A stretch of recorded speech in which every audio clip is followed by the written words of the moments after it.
Bonjour à tous et bienvenue dans cette nouvelle vidéo. Aujourd'hui, vous êtes avec moi à table, je mange une raclette, j'expérimente ce petit appareil que j'ai acheté hier sur Amazon, que j'ai reçu aujourd'hui. Aujourd'hui, je vais vous parler de connexion Internet quand on est en van, mais aussi isolation du sol. A tout de suite. Rien de bien spécial au menu, hormis la raclette, un peu de charcuterie, de la salade et des pommes de terre mini grenaille. Comme vous voyez, c'est vraiment tout petit. Bref, de la simplicité. Voilà le genre de truc qui manque quand on est en van.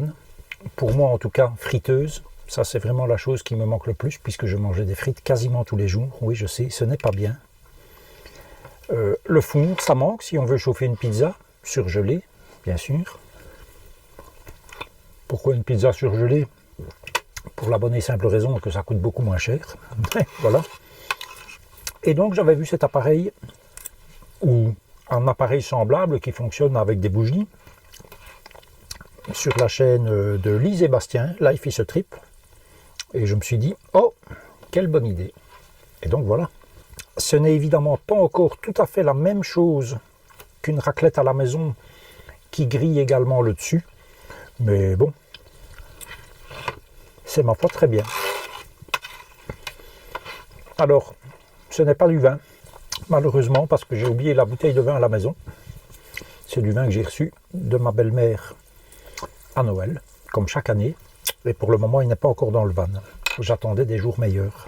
Pour la connexion Internet, j'ai utilisé jusque maintenant majoritairement le partage de connexion de mon iPad qui étrangement fonctionne beaucoup mieux que le partage de connexion de l'iPhone.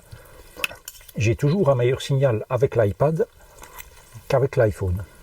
Voilà. Est-ce une question de taille? Je ne sais pas. Comme quoi la taille ça compte, hein, apparemment. Mais si cette solution fonctionne parfaitement dans 95% des cas, je vais dire, malheureusement pour les cas où on n'a pas une connexion 4G convenable, voire même pas de 3G, eh bien dans ces cas-là, c'est quand même ennuyant. Même si nous sommes bien d'accord qu'il y a des choses plus importantes que d'avoir Internet quand on est dans son van. Comme de nombreux vanlifers, j'avais opté pour la solution qui est vendue en France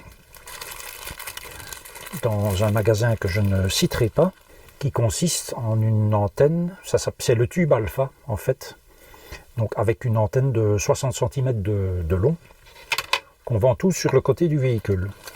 Fort bien jusque là, sauf que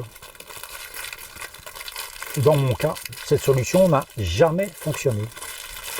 Elle ne m'a jamais apporté le moindre gain à ma connexion. Et comme je ne suis pas spécialement d'un naturel rouscailleur, ben voilà, je me suis dit tant pis. Mais je cherchais également une solution pour le signal Wi-Fi.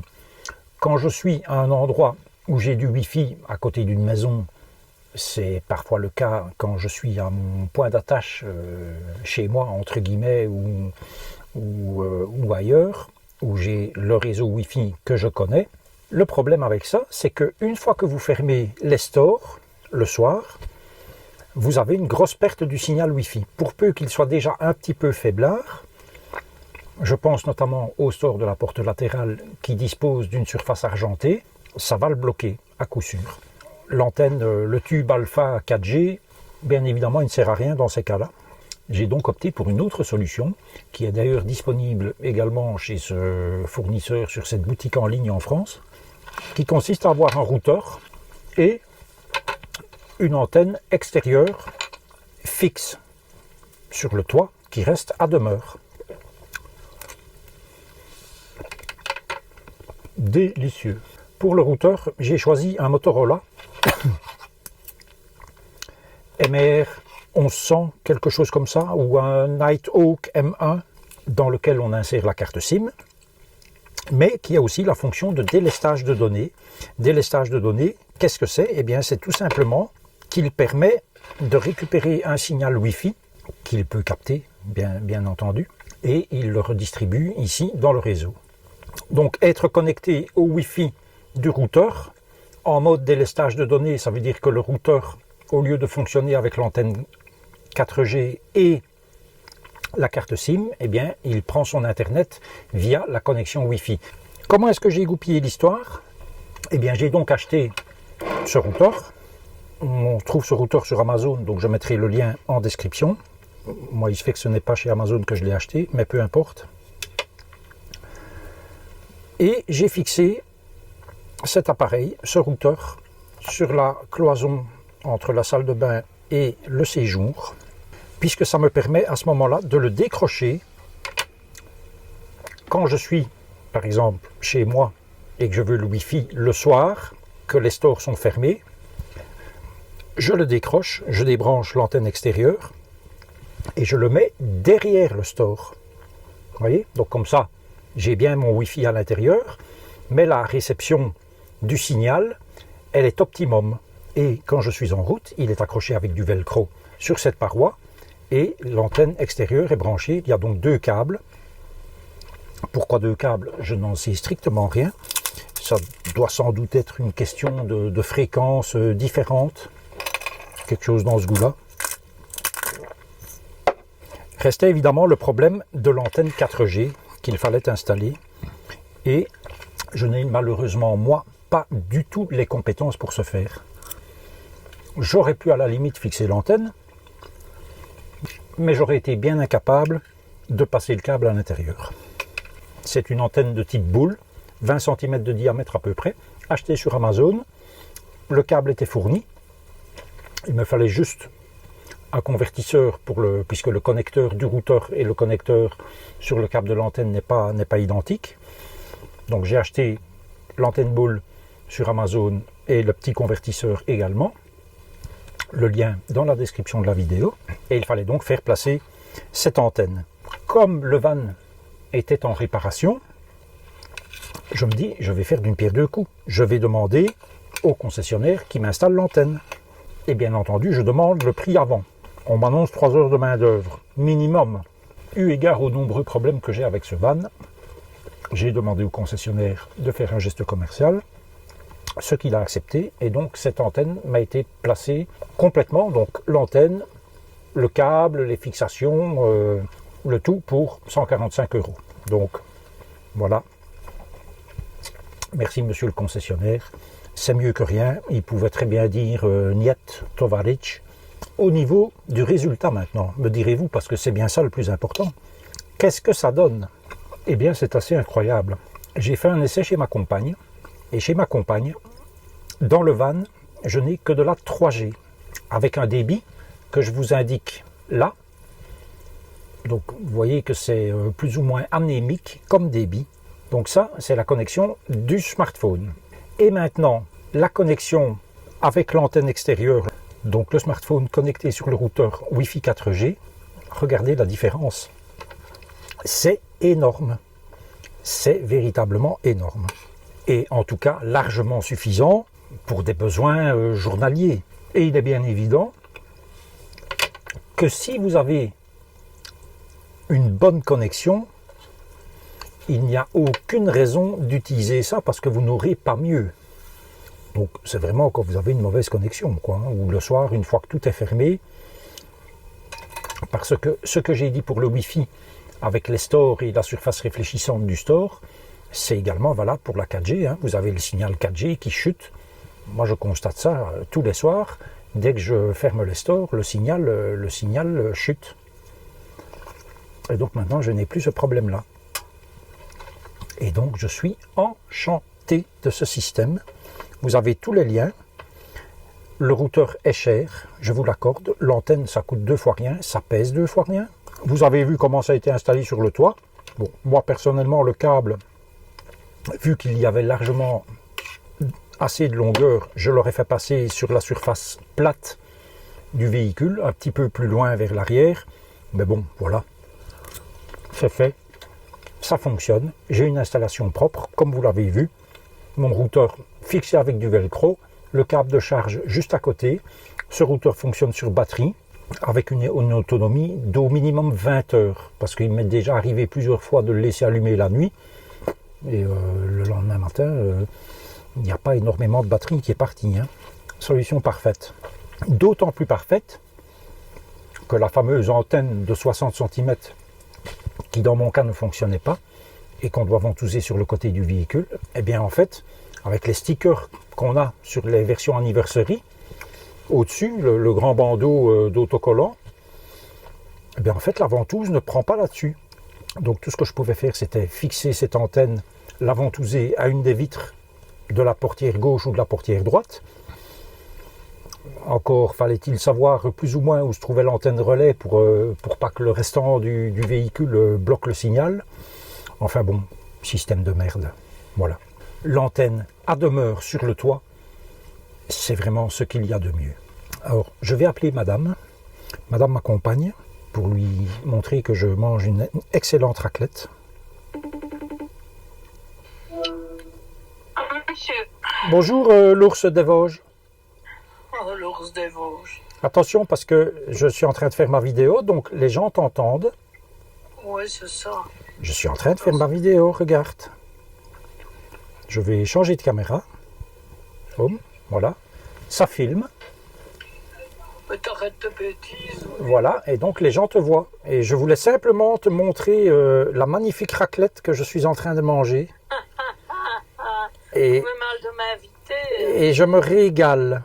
Je me régale. Bon, ça sent un peu le fromage ici dedans, hein, mais voilà. Ici, ça va, ça me sort. Regarde ça, charcuterie, des mini grenailles que j'en ai déjà mangé presque la casserole complète, de la salade et un magnifique petit appareil. Ah oui. Qu'est-ce que tu dis de ça? Et tu ne m'aurais même pas invité. Eh non, vous entendez, elle n'est pas contente parce que je ne l'ai pas invitée, voilà. Ah ouais, c'est ça. Bonne soirée, au revoir. Après un bon petit repas, un bon café, j'aurais pu pousser le vice jusqu'à me faire une petite mousse pour mettre dans mon café, mais voilà. Que dire de ce petit appareil pour faire la fondue? Eh bien franchement, je me suis régalé avec ce repas. Voilà, ça fonctionne super bien. Bien sûr, ça ne fait pas une petite croûte sur le fromage comme les appareils qu'on a à la maison qui fonctionnent à l'électricité, mais ma foi, c'était vraiment bien bon. La deuxième partie de cette vidéo est consacrée à l'isolation du sol. J'avais depuis longtemps l'intention d'apporter une solution, même si pas parfaite, pour atténuer le froid qui vient du sol. Alors vous me direz, évidemment maintenant l'hiver est passé, ça servira pour l'hiver prochain, et puis n'oublions quand même pas que nous ne sommes que fin février, et l'hiver n'est pas encore fini, on peut encore avoir du froid, et notamment ici, toute cette semaine qui vient, il va geler toutes les nuits quasiment, pas beaucoup, -1, -2, mais voilà. J'ai donc réalisé un gabarit avec une série de feuilles de papier l'une à côté de l'autre, du papier très épais que j'avais à ma disposition, en respectant le plus parfaitement possible toutes les petites découpes qu'on a de ci, de là dans le van. Quand ça a été fait, j'ai pu enlever le gabarit d'une seule pièce, le déposer sur une grande table, et ça me permettait de découper l'isolant. L'isolant, c'est acheté sur Amazon, ce sont des feuilles de 50 cm sur 1 mètre, j'en ai assemblé 4 pour faire une surface d'1 mètre sur 2 environ. J'ai posé le gabarit dessus, ce qui m'a permis de faire la découpe tout autour, et une fois que l'isolant a été découpé, je suis venu le placer dans le van, et il est rentré tip-top au millimètre près, en respectant bien toutes les petites découpes du van. Une fois que ça a été fait, j'ai procédé de la même manière pour la découpe du vinyle. J'ai donc placé au-dessus de cet isolant du vinyle de récupération chez ma compagne qui avait placé du vinyle chez elle. Ça fait aussi grosso modo 3 bons millimètres d'épaisseur. Gris foncé, un peu la même couleur que la table et le plan de travail de la cuisine. Donc ça se goupillait vraiment bien. Malheureusement, elle n'avait plus un morceau suffisamment grand, donc il y a 2 morceaux qui sont collés par en dessous avec un adhésif large, style de ce qu'on utilise dans les dévidoirs pour fermer les colis. Et donc j'ai découpé le vinyle, comme vous le voyez sur les images, et je suis venu le placer dans le van. Et ma foi, il y a une petite différence qui n'est pas celle que j'espérais. Que vais-je faire pour remédier à cela ? tout simplement ajouter une feuille de vrai isolant cette fois, puisque apparemment ma compagne en a chez elle. Il s'agit de rouleaux de je ne sais quoi argenté des deux côtés avec des bulles d'air au milieu. Et donc je pense que ça ajoutera encore de l'isolation à ce que j'ai fait. Et maintenant que ça a été découpé, il me suffit simplement de retirer le vinyle qui peut faire office de gabarit pour découper ce que je vais rajouter. Donc ça sera très facile. Un troisième point dont je dois vous parler déjà depuis 2 ou 3 vidéos. J'avais parlé dans la vidéo je ne sais plus combien des draps de lit que j'ai, qui sont des draps polaires. Et j'ai bizarrement eu, ou incroyablement eu, pas mal de demandes. Qu'est-ce que c'est que ces draps? Parce que j'ai effectivement mentionné que je les utilisais été comme hiver. Oui, en été, des draps polaires. Et je peux vous dire que ça me laisse une sensation de fraîcheur dans le lit. Voilà, pourquoi? Je n'en sais rien, mais c'est comme ça. Et ma compagne qui était très sceptique l'an passé, quand je lui ai dit, l'an passé on a eu une saison assez exceptionnelle au niveau des températures, eh bien la première fois qu'elle est partie en voyage avec moi, ouais, des draps polaires, on va avoir chaud, eh bien non, elle a été très étonnée aussi. Alors, ces draps polaires, je peux vous dire que j'ai passé des heures à chercher et je n'ai absolument rien trouvé. Ce sont des draps que ma compagne m'avait offert. Ma compagne, vous savez, l'ours des Vosges, dans la vidéo des Vosges. Elle m'avait offert ça à Noël, je ne sais plus de quelle année, c'était l'an passé. Oui, c'était l'an passé. Et c'était une promo Lidl au mois de novembre. La marque, je vais la mettre ici en commentaire parce que je n'ai plus de tête, mais c'est Meridos ou Mediros, quelque chose comme ça. Eh bien, impossible à trouver. Même sur Amazon, vous allez trouver des draps de cette marque, mais les polaires tels que moi j'en ai, impossible. Mon ex-femme, qui est toujours ma femme, voulait aussi des draps polaires pour Noël. Je me suis mis en devoir de lui en acheter. Et puis finalement, la matière, malgré que sur Amazon il était marqué drap polaire, ça n'a rien à voir avec les draps que j'ai. Voilà, donc je suis désolé, au moins jusqu'à novembre, jusqu'à la prochaine action Lidl pour ces draps polaires de cette marque, je ne peux malheureusement vous donner aucun lien.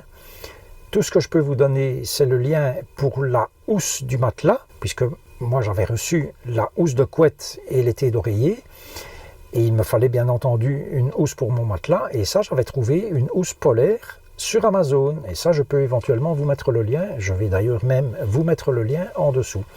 Voilà, vous me voyez navré de ne pas pouvoir apporter de réponse satisfaisante à cette question que vous êtes nombreux à m'avoir posée. Mais voilà, je ne peux rien faire de plus malheureusement. Que dire de plus dans cette vidéo? Eh bien, le beau temps, c'est quand même un petit peu fini, puisque cette nuit, il a douché. Et quand je dis douché, c'est comme vache qui pisse, puisque ça m'a même réveillé. Et pour me réveiller, moi, il m'en faut beaucoup. Accessoirement, il n'y a pas une goutte d'eau qui est rentrée dans le van, malgré ce qu'il a plu. Donc l'entrée d'eau via le joint du pare-brise, ce truc totalement imaginaire, voilà. Vous savez ce que j'en pense maintenant.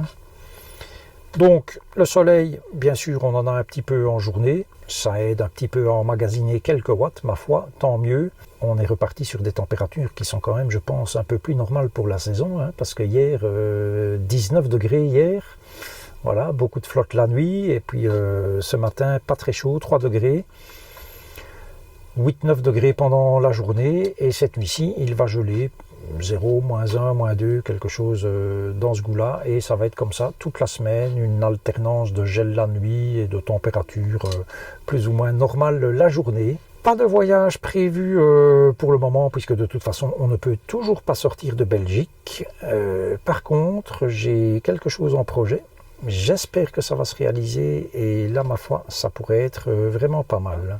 J'espère que cette vidéo vous a plu. Je vous dis à la prochaine et d'ici là, prenez grand soin de vous. Bim.